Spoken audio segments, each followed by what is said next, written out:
Babji college ప్రిన్సిపల్గా work చేస్తూ part time business build చేశాను last 1 year. But ఎప్పుడైతే నాకు ఈ బిజినెస్లో సంథింగ్ ఏదో నా జీవితం ఉంది అనే ఒక ఉద్దేశం నాకు అర్థమైంది. ప్రిన్సిపల్ పోస్ట్ని పార్ట్ టైం చేశాను. ఇప్పుడు వెస్టేజ్ బిజినెస్ ఫుల్ టైం చేశాను.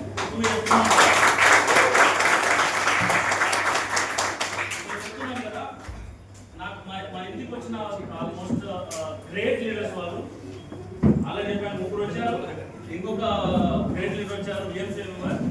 సరే నేను నో చెప్తామని చెప్పేసి అక్కడికి కండక్ట్ చేస్తాను. సో నో చెప్తామని చెప్పి అనుకున్నాను. బట్ ఏం జరిగిందంటే చాలా హాస్పిటల్లో వచ్చాను. 11:40కి బెంచ్ కార్లో వచ్చారు. ఆల్మోస్ట్ 80 lakhs ప్లస్ బెంచ్ కార్లో వచ్చారు. నేను నో చెప్తామని వచ్చాను.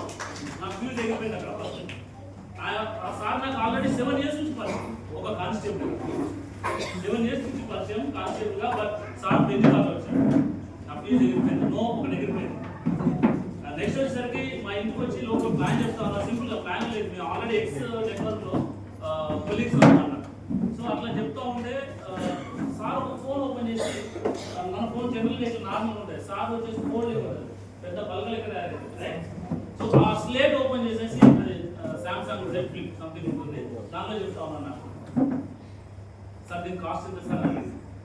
2.5 lakhs sir with insurance. Phone 2.5 లక్షలు అండి. మన ఫోన్ దగ్గర ఎంతమంది దగ్గర ₹1,00,000 పైన మొబైల్ ఉంది ఇక్కడ? అంతే కదా? లేదు. సో ఆ ఫోన్ చూడగానే నాకు ఇంకొక ఫ్యూజ్ ఎగిరిపోయింది. సో అట్లా చెప్తా ఉంటే క్రమంలో నేను కొన్ని డౌట్స్ అంటున్నారు, మరోసారి కొన్ని డౌట్స్ అంటున్నారు, మరోసారి కొన్ని డౌట్స్ అంటూ ఉన్నారు. సార్ మీ ఇన్కమ్ ఎంత ఈ బిజినెస్లో అన్నారు. అడగగానే సార్ నా ప్రొఫెషనల్ అంటే నేను కానిస్టేబుల్ జాబ్లో 45,000 వేలు ఉంటుంది నాకు. ఈ వెస్టేజ్ బిజినెస్ ద్వారా నేను చేయబట్టి ఒక 4 years అవుతుంది. ఈ బిజినెస్లో నాకు చాలా తక్కువ కొంచెం ఇన్కమ్ వస్తుంది. 16 లక్షలు అన్న నెలకి 16 లక్షలు కొంచెం ఇన్కమ్. నార్మల్ ఇన్కమ్ 16 లక్షలు అన్నారు. యూజ్ కాదు, ఇంకా అన్నీ ఎగిరిపోతా ఉండేది మ్యాక్సిమం. నో లేవు ఇంకా. దాని తర్వాత సార్ ఇదంతా నిజమేనా, మీ స్టేజ్ మీద చూపించాలని డౌట్స్ అర్థం. ఎందుకంటే ఆల్రెడీ ఒక ప్రొఫెషనల్ కోర్సులో ఉన్నాము, మంచి శాలరీ ఉంది నాకు. ఆల్మోస్ట్ నా శాలరీ 1.5 lakh, 1,00,000 జీతము, ఫ్రీ కార్ నాకు ఒక 1 BHK ఫ్లాట్ నాకు ఫ్రీగా ఒక్కనే ఉంటాను. మొత్తం తిరిగినా కానీ ఇంతకంటే పెద్ద ఉంటుంది ఇంకా.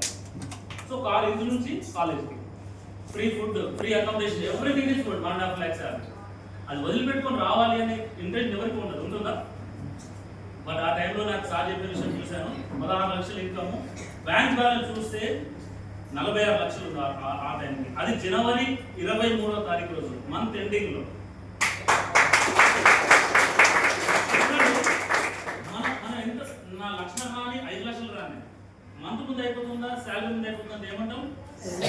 ఖచ్చితంగా ఇక్కడ మొత్తం వస్తుంది, డిస్పోజ్ అవుతా అంటారు. ఎక్కడ డిస్పోజ్ అవుతుంది.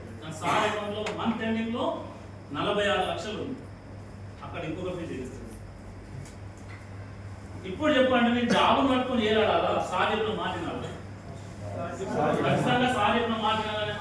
నోలు అన్ని ఎగిరిపోయినాయి. నోలు కాస్త ఫ్యూజ్లో కాస్త అన్ని ఎగిరిపోయినాయి. ట్రాన్స్ఫర్ బ్లాస్ట్ అయిపోయింది. సో నేను ఇంకా డిసైడ్ అయిపోయినాను రావాలని చెప్పేసి. 2023 జనవరి 23వ తారీఖు రోజు నైట్ 11:45కి రాత్రి వచ్చింది. ఇప్పుడు స్వాతంత్రం కూడా రాత్రి వస్తుంది కదా. సో నాకు ఆ రోజు స్వాతంత్రం వచ్చింది. సో ఆ రోజు తీసుకున్న డిసిషన్ పార్ట్ టైం చేశాను. నేను మహారాష్ట్రలో మా మేడం ఇక్కడ హైదరాబాద్లో మేడం ఆల్మోస్ట్ 80% వర్క్ ఇక్కడ చేశాను. నేను ఎప్పుడైనా హాలిడేస్ వచ్చినప్పుడు 20% వర్క్ చేశాను. అది కూడా 2 రోజులు 3 రోజులు అట్లా స్టార్ట్కి వచ్చాను. ఈ స్టార్ట్ వచ్చిన తర్వాత అర్థమైంది నాకు జాబ్లో జీతం మాత్రమే వస్తుంది. ఇది చేస్తే నాకు జీవితం వస్తాను ఒక భరోసాతో దాన్ని పార్ట్ టైం చేసి నేను ఫుల్ టైం చేసి వచ్చాను. సో ఇప్పుడు ప్రజెంట్ నేను ముందున్నాను. ఇట్లా ఫుల్ టైం 2 months నుంచి ఫుల్ టైం చేస్తున్నాను.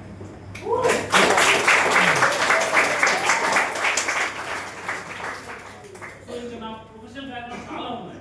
నేను PCI ఇన్స్పెక్టర్ని, pharmacy council of India, central government idea ఉంటుంది. PCI కొంతమంది ప్రొఫెషనల్కి ఐడియా ఉంటుంది. దానిలో ఇన్స్పెక్టర్ వర్క్ చేస్తాను. నేను సైన్ చేస్తే ఒక ఫార్మసీ కాలేజ్ అప్రూవల్ వస్తుంది. సో అట్లా నేను ఆల్మోస్ట్ లాస్ట్ 5 years నుంచి PCI ఇన్స్పెక్టర్గా ఉన్నాను. ఇవన్నీ కాకుండా నాకు ఆల్మోస్ట్ ఒక 10 ఇంటర్నేషనల్ జర్నల్స్ ఉన్నాయి. 10 ఇంటర్నేషనల్ జర్నల్స్ ఉన్నాయి. మెనీ రీసెర్చ్ పబ్లికేషన్స్ మనం వెస్టేజ్ చేసే కూడా రీసెర్చ్ చేసి పబ్లిష్ చేస్తున్నా journals. So I have 7 patents. నాకు 7 పేటెంట్స్ ఉన్నాయి. 3 బుక్స్ రాశాను నేను. 2 ఆల్మోస్ట్ 100 పైన రీసెర్చ్ పబ్లికేషన్స్ ఉన్నాయి నాకు ఇంటర్నేషనల్ లెవెల్. ఇవన్నీ ఏం చేసినాము? చదివితే వచ్చినాయి. ఇవన్నీ చేసినాక ఏమొచ్చింది? మళ్ళా జీవితమే వస్తుంది. జీవితం రావట్లా, వస్తూనే పోతున్నాయి. ఈఎంఐలు పెరుగుతున్నాయి. ఇక్కడికి వచ్చి నాకు అర్థమైంది, శ్రీనివాస్ ఫడ్నవీస్ సార్ వాళ్ళ ఇల్లు చూసినాక అర్థమైంది, ఈ ఇల్లు కాదు ఇంతకంటే చాలా పెద్ద ఇల్లు కట్టాలని డిసైడ్ అయినా.